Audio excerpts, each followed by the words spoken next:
ನಮಸ್ಕಾರ ವೀಕ್ಷಕರೇ, ಇವತ್ತು ನಾವು ಕಳಂದೂರು ಪಾಟರಿ ಕ್ಲಸ್ಟರ್ ಅಲ್ಲಿ ಇದೀವಿ. ಡಾಕ್ಟರ್ ಕೆ ನಾಗರಾಜ್ ಸರ್ ಅವರು ಇದನ್ನ ಶುರು ಮಾಡಿ ನಡೆಸ್ಕೊಂಡು ಹೋಗ್ತಾ ಇದ್ದಾರೆ. ಇವತ್ತು ಅವರನ್ನೇ ನಾನು ಮಾತನಾಡಿಸ್ತಾ ಹೋಗ್ತೀನಿ. ಸರ್ ನಮಸ್ಕಾರ.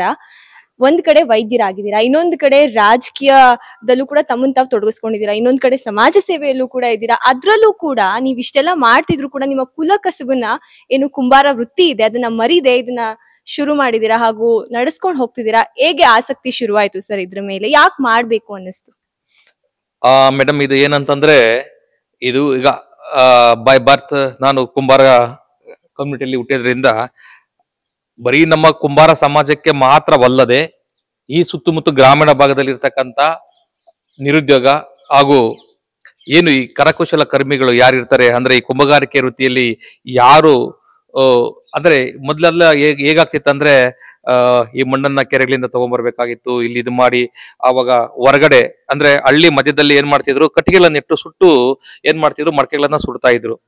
ಅದು ಈ ಜನಗಳಲ್ಲಿ ಕೆಲವೊಂದ್ಸರಿ ವಿರೋಧನ ಬರುತ್ತೆ. ಯಾಕಂದ್ರೆ ಇಲ್ಲಿಂದ ಪೊಲ್ಯೂಷನ್ ಏನು ಈ ಪರಿಸರ ಮಾಲಿನ್ಯ ಆಗುತ್ತೆ, ನೀವೆಲ್ಲ ಮೂರು ಮಧ್ಯಗಳಲ್ಲಿ ಹಾವುಗೆಗಳನ್ನು ಇಡಬೇಡಿ, ಎಲ್ಲ ಹೊರಗಡೆ ಇಟ್ಕೊಳ್ಳಿ ಅಂತೇಳಿ. ಈಗ ಮೊನ್ನೆ ರೀಸೆಂಟ್ ಕೂಡ ದೊಡ್ಡ ಮಟ್ಟದಲ್ಲಿ ಒಂದು ಪಾಪ ಗಲಭೆನ ಆಯ್ತು ಆ ಒಂದು ವಿಷಯಕ್ಕೆ. ಆ ಒಂದು ನಿಟ್ಟಿನಲ್ಲಿ ನಾವು ಇಲ್ಲಿ ಏನಂತಂದ್ರೆ ಈ ಭಾಗದ ಗ್ರಾಮೀಣ ಭಾಗದ ಜನಗಳಿಗೆ ಮುಖ್ಯವಾಗಿ ನಮ್ಮ ಜನಾಂಗದ ಕುಂಬಾರ ಜನಾಂಗದ ಯುವಕರಿಗೆ ಮತ್ತೆ ಇದನ್ನ ಕುಂಬಾರ ಜನಾಂಗರೇ ಮಾಡ್ಬೇಕಂತ ಏನಿಲ್ಲ. ಯಾಕಂದ್ರೆ ಮೊದಲೆಲ್ಲ ಕೈಯಲ್ಲಿ ಮಾಡ್ಬೇಕಾಗಿತ್ತು, ಈಗೆಲ್ಲ ಮಿಷನರೀಸ್ ನಾವು ಇಲ್ಲಿ ಅಳವಡಿಸಿದೀವಿ. ಆ ಒಂದ್ ನಿಟ್ಟಿನಲ್ಲಿ ಎಲ್ಲಾ ಜಾತಿಯ ಯುವಕರು ಯುವತಿಯರು ಮತ್ತೆ ಮಹಿಳೆಯರು ಪುರುಷರು ಬಂದು ಇಲ್ಲಿ ಕೆಲಸವನ್ನ ಮಾಡ್ಬೋದು. ಆ ಒಂದ್ ನಿಟ್ಟಿನಲ್ಲಿ ನಮ್ಗೆ ಏನಂತಂದ್ರೆ ನಮ್ಮ ಕುಲುಬು ಕಸುಬು ಜೊತೆಗೆ ನಮ್ಮ ಈ ಒಂದು ಕ್ಲಸ್ಟರ್ ಇಂದ ಒಂದಷ್ಟು ಜನಕ್ಕೆ ಉದ್ಯೋಗವನ್ನ ಕಲಿಸೋದು ಇದ್ರ ಒಂದು ಮೋಟೋ ಮೇಡಮ್. ಇದು ಅದ್ರ ಜೊತೆಗೆ ಏನಪ್ಪಾ ಅಂದ್ರೆ ಪರಿಸರ ಕಾಪಾಡೋದು ನಮ್ಮೆಲ್ಲರ ಮುಖ್ಯ ಉದ್ದೇಶ ಆಗಿದೆ. ಈಗ ಯಾಕಂದ್ರೆ ಪ್ಲಾಸ್ಟಿಕ್ ಅನ್ನ ಎಲ್ಲಂದ್ರೆ ಎಸಿತಾ ಇದಾರೆ, ಅದನ್ನ ತಿಂದಂತ ಕೆಲವೊಂದು ಪ್ರಾಣಿಗಳು ಏನ್ ಮಾಡ್ತಾ ಇದಾವೆ, ಕೆಲವೊಂದೆಲ್ಲ ಈಗ ಬಾಟಲ್ಸ್ ಎಲ್ಲ ಹಾಕಿರ್ತಾರೆ, ಮತ್ತೆ ಪ್ಲಾಸ್ಟಿಕ್ ಕವರ್ಗಳು ಹಾಕಿರ್ತಾರೆ. ಆ ಹುಲ್ಲಲ್ಲಿ ಪಾಪ ಇದ್ದಾಗ ಅದು ಹಸು ಏನ್ ಮಾಡ್ತಾರೆ, ತಿಂದು ಒಳಗಡೆ ಜೀರ್ಣ ಆಗದಿರೋ ಎಷ್ಟೋ ಪಾಪ ಮೂಕ ಪ್ರಾಣಿಗಳು ಸಾವನ್ನಪ್ಪಿರೋದು ಸಹ ನಾವು ನಿದರ್ಶನಗಳನ್ನು ಕಂಡಿದ್ವಿ. ಇದೆಲ್ಲ ಆಗ್ಬಾರ್ದು. ಮತ್ತೆ ಪರಿಸರದ ಬಗ್ಗೆ ಕಾಳಜಿ, ಅದ್ರ ಜೊತೆಗೆ ಅಷ್ಟೆಲ್ಲ ಪರಿಸರ ಸ್ನೇಹಿ ಏನಪ್ಪಾ ಅಂತಂದ್ರೆ, ನಾವು ಈ ಮಡಕೆಗಳಲ್ಲಿ ಬೇಯಿಸಿರ್ತಕ್ಕಂಥ ಅನ್ನವನ್ನ ತಿಂದಾಗ ಅಥವಾ ಹಾಲನ್ನ ಹಳೆ ಕಾಲದಲ್ಲೆಲ್ಲ ಯಾಕೆ ಮನುಷ್ಯರು ಬಹಳ ಸ್ಟ್ರಾಂಗ್ ಆಗಿದ್ರು, ಗಟ್ಟಿಯಾಗಿರ್ತಿದ್ರು ಅಂದ್ರೆ ಆ ಕಾಲದಲ್ಲಿ ಪ್ರತಿಯೊಬ್ಬ ಮನುಷ್ಯರು ಸಹ ಮಡಕೆಗಳಿಂದ ಮಾಡಿ ಅನ್ನವನ್ನ ಆಗ್ಬೋದು ಅಥವಾ ಆಹಾರ ಪದಾರ್ಥಗಳನ್ನ ಬೇಯಿಸಿ ಕುದಿಸಿ ತಿಂತಾ ಇದ್ರು.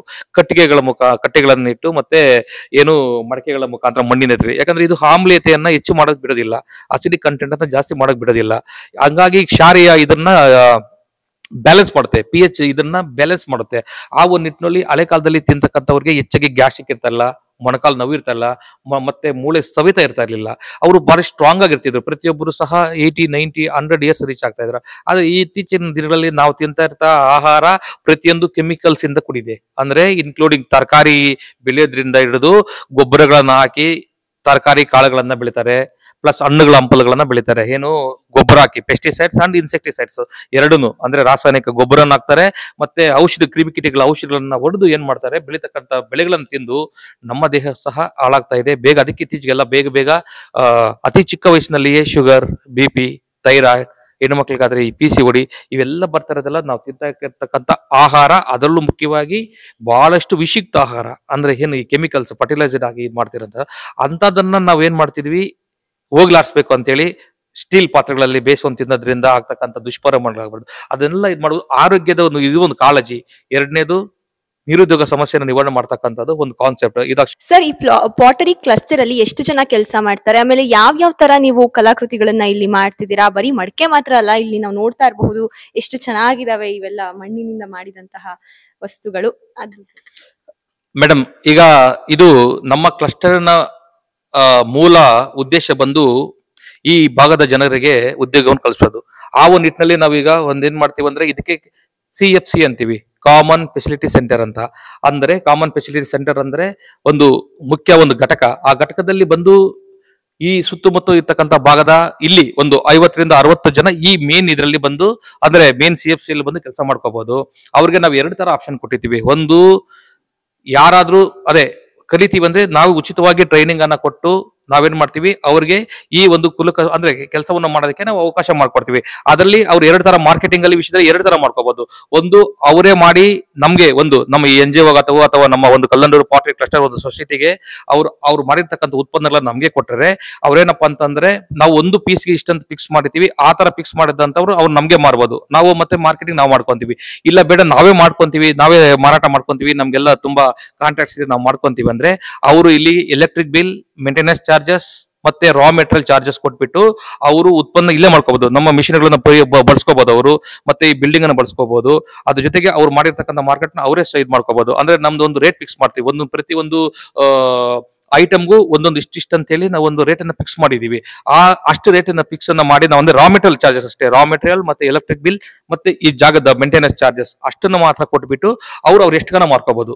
ಆ 2 ತರ ಆಪ್ಷನ್ ಕೊಟ್ಟಿದ್ವಿ. ಹಂಗೆ ಟೋಟಲಿ ನಾವು ಈ ತರ ಒಂದು 14 ಹಳ್ಳಿಗಳನ್ನ ಇದ್ ಮಾಡಿದ್ವಿ. ಇದು CFC ಬಿಟ್ಟು ಇನ್ನೊಂದು ಕಾಮನ್ ಫೆಸಿಲಿಟಿ ಸೆಂಟರ್ ಅನ್ನ ಬಿಟ್ಟು ಮತ್ತೆ 14 ಹಳ್ಳಿಗಳನ್ನ ನಾವು ಸೆಲೆಕ್ಟ್ ಮಾಡ್ಕೊಂಡ್ವಿ. ಆ 14 ಜಿಲ್ಲೆಗಳಲ್ಲಿ ಯಾರು ಕುಲಕಸಬು ಮಾಡ್ತಿದ್ರೆ ಅವ್ರಿಗೆ ಉತ್ತೇಜನ ನೀಡೋದ್ರಿಂದ ನಾವು ಸಬ್ಸಿಡಿ ರೀತಿಯಲ್ಲಿ ನಾವೇನ್ ಮಾಡ್ತೀವಿ, ಮಿಷಿನಸ್ ಅನ್ನು ಕೊಡ್ತೀವಿ. ಅವ್ರಿಗೆ ರಾ ಮೆಟೀರಿಯಲ್ ಬೇಕಾದ್ರೆ ರಾ ಮೆಟೀರಿಯಲ್ ಸಹ ನಾವು ಸಪ್ಲೈನ ಮಾಡಿ ಅವ್ರಿಗೆ ಇನ್ನ ಏನು ಈ ಹೊಗೆ ಮುಕ್ತ ಅಂದ್ರೆ ಈಗ ಮೊದಲೆಲ್ಲ ಕಟ್ಟಿಗೆ ಹಾಕಿ ಸುಟ್ಟು ಎಲ್ಲ ಹೊಗೆ ಬರ್ತಾ ಇತ್ತು. ಈಗ ಅದು ಬಿಟ್ಟು ಈಗ ಎಲೆಕ್ಟ್ರಿಕ್ ಮತ್ತೆ ಗ್ಯಾಸ್ ಕಿನ್ಗಳನ್ನ ಬಂದಿದ್ದಾವೆ. ಅಂತವನ್ನು ಸಹ ನಾವೇನ್ ಮಾಡ್ತಿದೀವಿ, ಸಬ್ಸಿಡಿ ರೀತಿಯಲ್ಲಿ KVIC khadi village industrial commission ಒಂದು ಸಹಯೋಗದೊಂದಿಗೆ ನಾವೇನ್ ಮಾಡ್ತೀವಿ, ಅವ್ರಿಗೆ ಸಬ್ಸಿಡಿ ಮುಖಾಂತರ ಅವ್ರಿಗೆ ಮಿಷನರಿಯನ್ನು ಕೊಟ್ಟು ಮತ್ತೆ ಅವ್ರು ಮಾಡಿರ್ತಕ್ಕಂಥ ಪ್ರಾಡಕ್ಟ್ ಸಹ ನಾವು ತಗೊಂಡು ನಾವು ಮತ್ತೆ ಮಾರ್ಕೆಟಿಂಗ್ ಮಾಡ್ಕೊತೀವಿ ಮೇಡಮ್. ತುಂಬಾ ಚೆನ್ನಾಗಿದೆ ಮಾರ್ಕೆಟಿಂಗ್. ನಾವು ಇಲ್ಲಿ ಬರೀ ಮಡಕೆಗಳಷ್ಟೇ ಅಲ್ಲ ಮೇಡಮ್, ಇಲ್ಲಿ ನೋಡಿ ಬೇರೆ ಬೇರೆ ಡಿಸೈನ್ ಇದೆ. ಇದಕ್ಕೆಲ್ಲ ಟೆರಾಕೋಟಾ ಅಂತ ಹೇಳ್ತಾರೆ. ಟೆರಾಕೋಟಾ ಟ್ರೈನಿಂಗ್ ಕೊಡ್ತೀವಿ. ಮತ್ತೆ ಜ್ಯುವೆಲರಿ, ಮಣ್ಣಿನಲ್ಲಿ ಮಾಡಿರ್ತಕ್ಕಂಥ ಜ್ಯುವೆಲರಿ ಟ್ರೈನಿಂಗ್ಸ್ ಸಹ ಕೊಡ್ತೀವಿ ಮಹಿಳೆಯರಿಗೆ. ಅದನ್ನು ಸಹ ಅವರು ಮಾರಾಟ ಮಾಡ್ಕೋಬಹುದು. ಅದ್ರ ಜೊತೆಗೆ ನೀರಿದೆ, ಮತ್ತೆ ಫ್ಲವರ್ ಪಾಟ್ಸ್ ಇದೆ. ಫ್ಲವರ್ ಪಾಟ್ಸ್ ಅನ್ನ ಬೇಕಾದ್ರೆ ಮಾಡಬಹುದು. ಗಣಪತಿ ಬೇಕಾದ್ರೆ ಈಗ ಗಣಪತಿ ಸೀಸನ್ ಇದೆ. ಗಣಪತಿ ಯಾರು ಬೇಕಾದ್ರೆ ಬಂದು ಇಲ್ಲಿ ಬೇಕಾದ್ರೆ ಗಣಪತಿಗಳು ಮಾಡ್ಕೊಳ್ಳೋಕೆ ನಾವು ಜಾಗ ಕೊಡ್ತೀವಿ. ಮತ್ತೆ ಅವ್ರಿಗೆ ಟ್ರೈನಿಂಗ್ ಕೊಡ್ತೀವಿ. ಯಾವ ರೀತಿ ಗಣಪತಿ ಮಾಡೋದಂತೆ ಬೇಕಾದ್ರೆ ಟ್ರೈನಿಂಗ್ ಫ್ರೀ ಆಗಿ ಕೊಡ್ತೀವಿ. ಗಣಪತಿ ಮಾಡ್ಕೊಳ್ಳೋಕೆ ಜಾಗ ಕೊಡ್ತೀವಿ, ರಾ ಮೆಟೀರಿಯಲ್ ಕೊಡ್ತೀವಿ ಅವ್ರಿಗೆ. ಮತ್ತೆ ಮಾರ್ಕೆಟಿಂಗು ಸಹ ನಾವು ಇದ್ ಮಾಡ್ತೀವಿ. ಇದು ಇಲ್ಲಿ ಮಾಡ್ತಕ್ಕಂಥದ್ದು POP ಮಾಡಬಾರ್ದು. ಓನ್ಲಿ ಮಣ್ಣಿನಲ್ಲಿ ಮಾಡಿರ್ತಕ್ಕಂಥ ಗಣಪತಿಗಳಾದ್ರೆ ಮಾತ್ರ ನಾವು ಅವ್ರಿಗೆ ಉತ್ತೇಜನ ಕೊಟ್ಟು ಅವ್ರಿಗೆ ಸಹಕಾರ ಕೊಡ್ತೀವಿ, ಎಲ್ಲ ಮಾಡ್ಕೊಡ್ತೀವಿ. ಅದ್ರ ಜೊತೆಗೆ ಬೇರೆ ಬೇರೆ ಬಿರಿಯಾನಿ ಪಾಟ್ಸ್ ಇದೆ, ಮತ್ತೆ ಲಸ್ಸಿ ಗ್ಲಾಸ್ ಇದೆ. ಇಂಪಾರ್ಟೆಂಟ್ ಲಸ್ಸಿ ಗ್ಲಾಸ್ ನಮ್ದು ಲುಲು ಮಾಡ್ಕೋಗುತ್ತೆ. ನಮ್ಮ ಐಟಮ್ಸ್ ಲುಲು ಮಾಡ್ಕೋಗುತ್ತೆ, ಮಂತ್ರಿ ಮಾಲ್ಗೆ ಹೋಗುತ್ತೆ. ಇಂಥವೆಲ್ಲ ನಾವೆಲ್ಲ ಸಪ್ಲೈ ಕೊಡ್ತಾ ಇದ್ವಿ. ಏನು ಬಿರಿಯಾನಿ ಪಾಟ್ ಮತ್ತೆ ಇವು ಇಂಪಾರ್ಟೆಂಟ್. ನಮ್ದು ಇಲ್ಲಿ ಜಾಸ್ತಿ ಪ್ರೊಡಕ್ಷನ್ ಆಗ್ತಾ ಇರೋದು ಬಿರಿಯಾನಿ ಪಾಟು ಮತ್ತೆ ಲಸ್ಸಿ ಗ್ಲಾಸು, ಪ್ಲಸ್ ಅದ್ರ ಜೊತೆಗೆ ಮಟ್ಕ ಅಂದ್ರೆ ಇವು ಏನು ಕುಲ್ಲರ್ಸ್ ಅಂತ ಹೇಳ್ತೀವಿ. ಕುಲ್ಲರ್ಸ್ ಅಂದ್ರೆ ಚಾಯ್ ಕುಡಿತಕ್ಕಂಥದ್ದು ಗ್ಲಾಸ್ಗಳಿದಾವೆ. ಬರೀ ನಾನು ನಿಮ್ಗೆ ತೋರಿಸ್ತೀನಿ. ನಂಗೆ ಮತ್ತೆ ಇಲ್ಲಿ ಒಂದೊಂದು ನಮ್ ಇಲ್ಲದೆ SP ರೂಮ್ ಇರುತ್ತೆ, ನಮ್ಮ ಅಡ್ಮಿನಿಸ್ಟ್ರೇಷನ್ ರೂಮ್ ಇರುತ್ತೆ. ಜೊತೆಗೆ ನಮ್ದು ಇಲ್ಲಿ ಮೀಟಿಂಗ್ ಮಾಡ್ಕೊಳ್ಳೋಕೆ ಆಫೀಸ್ ಇಟ್ಕೊಂಡಿದ್ವಿ. ಅದ್ರ ಜೊತೆಗೆ ನೋಡಿ ಇದೆಲ್ಲ ಐಟಮ್ಸ್ ಸರ್, ಇದೆಲ್ಲ ಟೆರಕೋಟಾ ಐಟಮ್ಸ್ ಅಂತ ಹೇಳ್ತೀವಿ. ಈ ಟೆರಕೋಟಾ ಅಲ್ಲಿ ಡಿಫ್ರೆಂಟ್ ಇದಿರುತ್ತೆ. ಇದು ವಿತ್ ಪೇಂಟೆಡ್, ಇದು ವಿತೌಟ್ ಪೇಂಟೆಡ್ ಕೂಡ ನಮ್ಗೆ ಇದಿರುತ್ತೆ ಸರ್. ನಮ್ಗೆ ಮುಖ್ಯವಾಗಿ ಇಂಪಾರ್ಟೆಂಟ್ ಏನಪ್ಪಾ ಅಂದ್ರೆ ನೀರಿನ ಕೊಡಗಳೆಲ್ಲ ಇರ್ತದೆ ಸರ್ ಇಲ್ಲಿ ತುಂಬಾ. ಅಂದ್ರೆ ನಿಮ್ಗೆ ವಾಟರ್ ಪಾಟ್ ಅಂತಾರೆ ಇದಕ್ಕೆ. ವಾಟರ್ ಪಾಟ್ಗಳು ನಮ್ದು ಇವನ್ ಈಗ ನಾನು ರೀಸೆಂಟ್ ಆಗಿ ನಾನು ಅಂಡಮಾನ್ ಅಂಡ್ ನಿಕೋಬಾರ್ ಅಂಡ್ ಮಾಲ್ಡೀವ್ಸ್ ಹೋಗಿ ಬಂದಿದ್ದೀನಿ. ಅಲ್ಲೂ ಸಹ ನಾವು ಇಂಟರ್ನ್ಯಾಷನಲ್ ಮಾರ್ಕೆಟಿಂಗ್ ಮಾಡೋದಕ್ಕೆ ಅವರೆಲ್ಲ ಬಹಳ ಒಪ್ಪಿದ್ದಾರೆ. ಯಾಕಂದ್ರೆ ಈಗ ಪ್ಲಾಸ್ಟಿಕ್ ಮತ್ತೆ ಇದ್ರಲ್ಲಿ ಅವರು ಕುಡಿದು ಮತ್ತೆ ಸಮುದ್ರಕ್ಕೆ ಎಸೆ ಬದಲು ಅಟ್ಲೀಸ್ಟ್ ಮಡಕೆಗಳನ್ನ ಪೀಸ್ಗಳನ್ನ ಮಾಡಿಬೇಕಾದ್ರೆ ಆಗ್ಬೋದು. ಅವೇನು ಬರೀ ತರ ಸ್ನೇಹಿ ಯಾವುದೇ ಸಮುದ್ರಕ್ಕೆ ಯಾವುದೇ ಒಂದು ಹಾನಿ ಆಗದಿದ್ದಂತ ರೀತಿಯಲ್ಲಿ ಅವರು ಯೋಚನೆ ಮಾಡ್ತಾರೆ ಸರ್ಕಾರಗಳು, ಅಲ್ಲಿರ್ತಕ್ಕಂಥ ಒಂದು ಆಡಳಿತ ವರ್ಗ. ಹಂಗಾಗಿ ನಮ್ಗೆ ಒಂದು ಸಪೋರ್ಟಿವ್ ಮಾಡಕ್ಕೆ.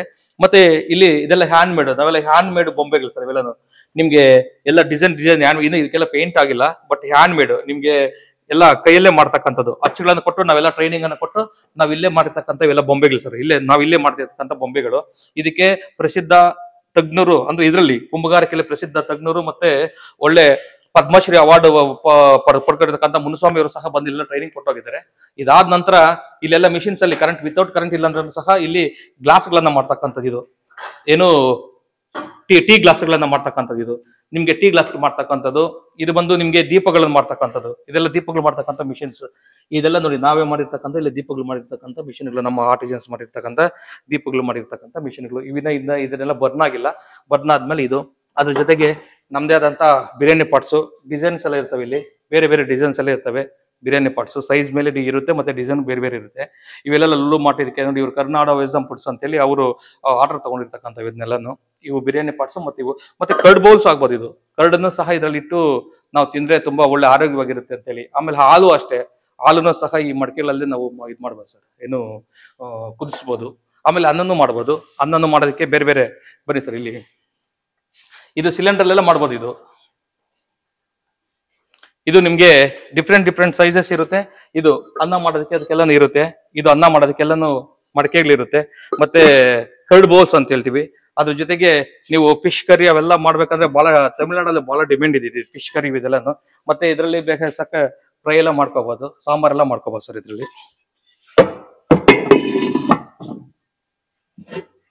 ನಿಮ್ಗೆ ತುಂಬಾ ಒಳ್ಳೆ ಆರೋಗ್ಯವಾಗಿರುತ್ತೆ ಸರ್ ಇದರಲ್ಲಿ ಮಾಡ್ಕೊಂಡು ತಿಂದ್ರೆ.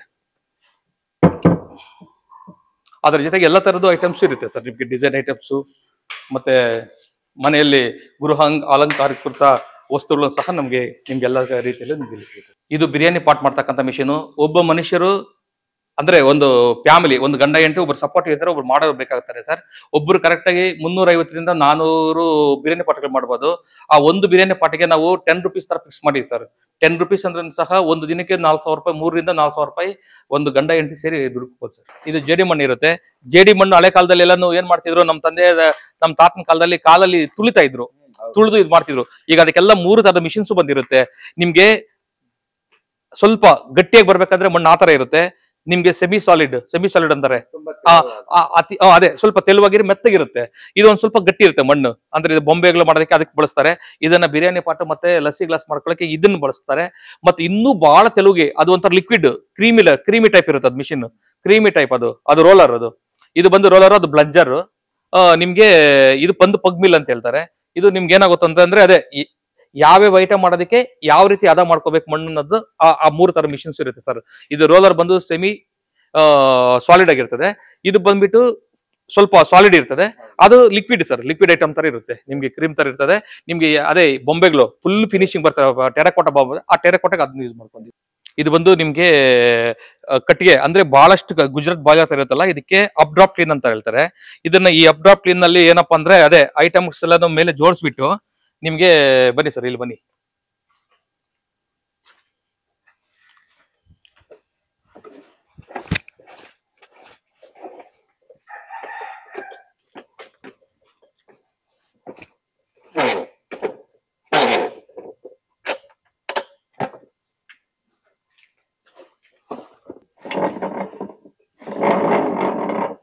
ಅದು ಹೇರ್ ಒಳಗಡೆ ಹೋಗಬಾರ್ದು ಅಂತ ಹೇಳಿ ಪೂರ್ತಿ ಟೋಟಲ್ ಕ್ಲೋಸ್ ಮಾಡಿರ್ತಾರೆ.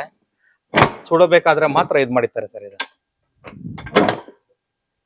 ನಿಮ್ಗೆ ಇಲ್ಲಿ ಐಟಮ್ಸ್ ಎಲ್ಲ ಇಲ್ಲಿ ಜೋಡಿಸ್ಬಿಟ್ಟು ಏನ್ ಮಾಡ್ತಾರೆ, ನಿಮ್ಗೆ ನೀಟಾಗಿ ಕೆಳಗಡೆ ಇದಿಟ್ಟು ಇದು ಮಾಡ್ತಾರೆ ಸರ್. ನಿಮ್ಗೆ ಇಲ್ಲೆಲ್ಲ ಇಟ್ಟಿದ್ದಾರೆ, ಇಲ್ಲಿ ಬಂದ್ಬಿಡಿ ಸರ್. ಅದೇ ಈಗ ಇಲ್ಲಿ ಏನಪ್ಪಾ ಅಂದ್ರೆ ಅತಿ ಚಿಕ್ಕ ಕಟ್ಟಿಗೆಗಳು ಅಂದ್ರೆ ಹೊಗೆ ಮೇಲೆಗೆ ಫುಲ್ ಮೇಲೆ ಕೊಟ್ಟೋಗುತ್ತೆ ಸರ್. ಮೊದ್ಲಾಗಿದ್ರೆ ಹಳೆ ಕಾಲದಲ್ಲಾಗಿದ್ರೆ ಮತ್ತೆ ನಾವಿಲ್ಲಿ ಸುಟ್ರೆ ಪಕ್ಕದಲ್ಲಿ ಇರೋದು ಇದು ಏನು ಹೊಗೆ. ಈಗ ನಾವೇನ್ ಮಾಡ್ತೀವಿ, ಸುಮಾರು ಒಂದು 30 ಫೀಟ್ಗಳ ಮೇಲೆ ಬಿಟ್ಟು ಅಲ್ಲಿಂದ ಹೊರಟೋಗುತ್ತೆ. ಅದು ಬಹಳ ಕಡಿಮೆ ಇರುತ್ತೆ. ಇದು ಹೊಸ ಟೆಕ್ನಾಲಜಿ. ಇದಕ್ಕೆ ಅಬ್ಡಾಪ್ಟಿನ್ ಅಂತ ಹೇಳ್ತಾರೆ. ಇಲ್ಲೆಲ್ಲಾನು ಏನ್ ಮಾಡ್ತಾರೆ, ಐಟಮ್ಗಳೆಲ್ಲ ಇಲ್ಲಿ ಇಟ್ಬಿಟ್ಟು ಏನ್ ಮಾಡ್ತಾರೆ, ಕೆಳಗಡೆ ಕೆಲವು ಇವನ್ ಇರ್ತಾರೆ, ಏನೋ ಕಟ್ಟಿಗೆಗಳನ್ನ ಬಹಳಷ್ಟು ಕಡಿಮೆ ಇದ್ರಲ್ಲಿ ಇದಾಗಂತದ್ದು.